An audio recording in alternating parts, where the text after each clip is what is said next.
Oi, pessoal. Agora é hora da gente tratar de retórica. Vocês já ouviram falar desse livro aqui? Como Fazer Amigos e Influenciar Pessoas? Ele é um dos clássicos da autoajuda do século XX, escrito pelo Carnegie. Esse livro é uma espécie de bíblia, ou ancestral da bíblia do marketing. Ele fala muito sobre como você se portar numa discussão, como você se portar em situações de venda. E o interessante é que, apesar desse livro não ter uma base científica muito forte, muito do que ele escreveu ali era a experiência pessoal dele, algumas coisas acabaram se confirmando depois. Só que essa história de convencer as pessoas é muito antiga. Por exemplo, 2000 anos atrás, o Aristóteles já tinha escrito um livro só sobre retórica, sobre essa arte de você usar os meios disponíveis em cada situação para convencer uma pessoa de alguma coisa. E hoje em dia, com estudos mais avançados em neurociência e psicologia social, essas técnicas têm sido cada vez mais refinadas. Para a gente convencer as pessoas, é importante a gente entender como é que a nossa mente funciona. E não só para convencer, mas também para não se deixar convencer. Dessa maneira, na aula de agora eu quero ensinar para vocês justamente como fazer amigos e influenciar pessoas. O ponto é que a forma é tão importante quanto o conteúdo. Vocês acham que essa sobremesa, essa tartelete, seria tão maravilhosa se as frutas estivessem completamente bagunçadas e picotadas? Não, a forma como você arruma um prato, uma sobremesa, é tão importante quanto a qualidade dos ingredientes e do preparo. Na verdade, a forma faz parte do preparo. A mesma coisa com trabalhos científicos. Vamos voltar então às bases do Aristóteles, desse livro Retórica, do século IV a.C. A retórica, junto com a lógica, que foi o tema da aula anterior, fazia parte do chamado trivium. O trivium era composto por lógica, retórica e gramática. Você tinha que mostrar que você dominou o trivium para poder avançar nos seus estudos. Essa era a base inicial que qualquer estudante precisava ter. E na verdade, o trivium junto com o quadrivium formava 7 artes liberais. Será que era esse quadrivium então? O trivium eu já falei, era lógica, gramática e retórica. Já o quadrivium envolvia aritmética, geometria, música e astronomia. Só depois então de dominar essas 7 artes liberais é que você podia partir para estudar as outras coisas que eram do seu interesse. Você podia estudar direito, medicina ou o que mais você quisesse. No caso específico então da ciência, eu recomendo fortemente que vocês dominem pelo menos o trivium. Para você poder planejar um projeto que faça sentido, tenha coerência e tenha uma boa chance de chegar num resultado conclusivo, é fundamental ter uma boa lógica, uma boa gramática e uma boa retórica. E a retórica especialmente na hora de conseguir recursos para esse projeto e também na hora de comunicar suas descobertas. Mas do que é composta a retórica então? Ela tem 3 elementos principais. O primeiro é o logos, ou seja, o conhecimento, a lógica, é o conteúdo que está ali na sua mensagem. A gente pode dizer, no caso da comunicação acadêmica, que é a parte técnica em si da mensagem. Mas tão importante quanto o conteúdo é o pathos, ou seja, a paixão, a emoção que você coloca no seu discurso. Você não convence ninguém de nada se você não botar pelo menos alguma dose de emoção naquilo que você está falando. Você tem que ser a primeira pessoa a estar apaixonada pelo seu projeto para você poder passar essa paixão para alguma outra pessoa. E por fim, a retórica também conta com o ethos. Aí o ethos é uma coisa mais pessoal, tem a ver com a credibilidade ou a cultura do orador, ou seja, de quem está transmitindo a mensagem. Aí o ethos envolve tanto o seu histórico, a sua reputação naquela comunidade, quanto também a sua própria postura ao escrever ou ao proferir uma palestra.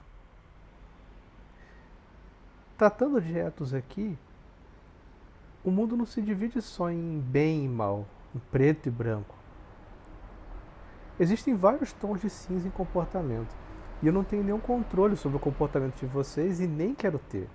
Eu só quero que vocês tenham noção de que existem várias combinações de bem e mal e que como vocês vão usar a retórica depois é um problema de vocês. Eu só espero que vocês usem de maneira sábia e usem para fazer o bem na humanidade. Mas saibam também que muita gente usa a retórica para fazer o mal. Por exemplo, para vender para você coisas que você não quer. E como é que a retórica funciona? É só através da racionalidade? Não. No final das contas, a gente não é tão racional quanto a gente gosta de pensar que a gente é. Existem muitos vieses cognitivos na forma como a gente tenta entender o mundo. A lista é bem grande. Vocês podem procurar depois na literatura especializada coisas como, por exemplo, viés de confirmação, ou seja, a gente presta muito mais atenção em informações que já corroboram uma ideia que a gente tinha pré-concebida. A maior parte das pessoas tende a ignorar ou simplesmente bloquear informação que refuta as suas convicções. E existem vários outros tipos de vieses, como a pareidolia, o viés de autoridade, o efeito de adesão, a ilusão do livre-arbítrio. Sim, em grande parte, a gente não toma as decisões de forma racional. Muitas decisões a gente toma antes mesmo de tomar consciência delas. Outros vieses como a falsa memória, o efeito de retrospectiva e um viés que vocês veem por toda parte hoje em dia na internet, que é o efeito Dunning-Kruger. Ou seja, quando as pessoas têm um conhecimento limitado sobre um determinado assunto, por algum motivo bizarro, elas tendem a achar que o conhecimento delas é muito maior do que realmente é. Por isso que a gente vê tanta gente falando besteira na internet. E esses viés cognitivos, ou seja, esses bugs do nosso cérebro, esses defeitos de fabricação que a gente tem, abrem espaço para as falácias. Vocês já devem ter ouvido falar de falácia. Mas o que é uma falácia? É um argumento que parece estar correto, só que ele não está. E você pode fazer um argumento incorreto tanto pela forma quanto pelo conteúdo. Existem falácias formais e informais. Ou seja, nas falácias formais, o seu argumento não está correto porque a construção lógica está errada. Ou seja, você concatenou as premissas de forma errada ou você elencou premissas erradas que não tinham a ver com o assunto e por isso a sua conclusão não se sustenta. Já nas falácias informais, pode ser que a sua lógica esteja impecável, mas ela está baseada em informações falsas e por isso a conclusão também é falsa. Uma coisa que vocês veem muito em pseudociência é a falácia informal.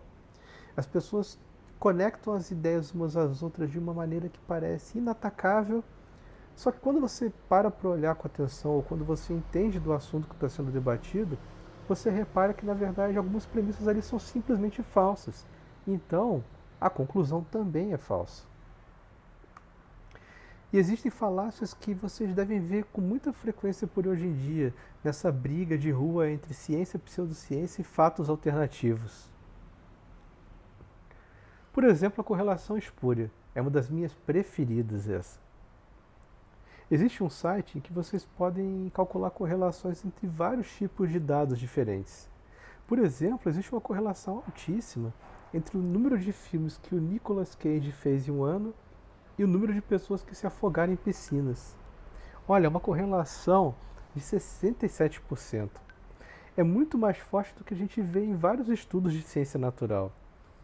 Só que, sério, alguém aqui acha que filme do Nicolas Cage explica afogamento? Não.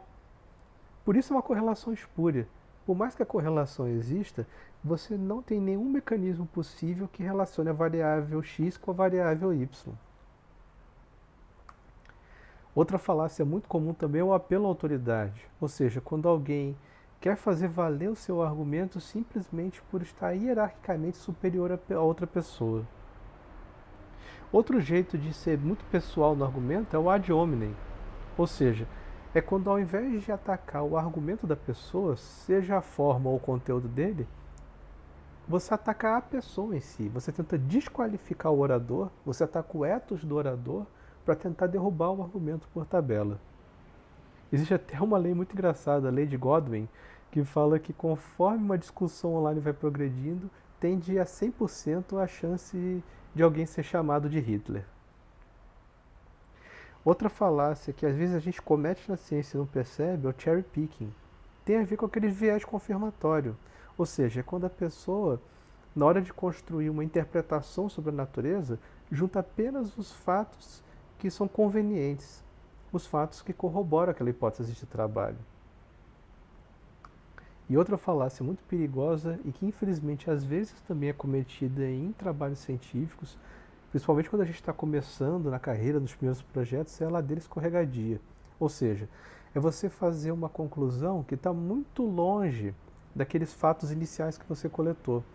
Você vai supondo que uma coisa acontece, que depois leva a outra, que leva a outra, que leva a outra, e por fim chega na sua conclusão. Mas quando você para examinar o argumento, você vê que tem todo um caminho ali, e não necessariamente você chegando na beira dessa ladeira, você escorrega até embaixo. O caminho não é o único caminho possível. O que é importante vocês guardarem dessa aula, então? Primeiro, aprendam o trivium. Se vocês tiverem deficiências em lógica, gramática e retórica, corram atrás de sanar essas deficiências. Não dá para ser um cientista profissional sem dominar o trivium. Outra coisa importante é lembrar que nós somos muito menos racionais do que a gente gostaria de ser. Por isso é importante a gente checar a nossa lógica, os nossos argumentos o tempo todo. E a maneira oficial de fazer isso na ciência é através da revisão pelos pares.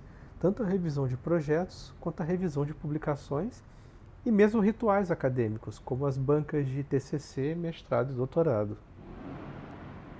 Vale então lembrar que, como a gente não é tão racional assim, boa parte do discurso público é falaciosa. Por isso, prestem sempre atenção.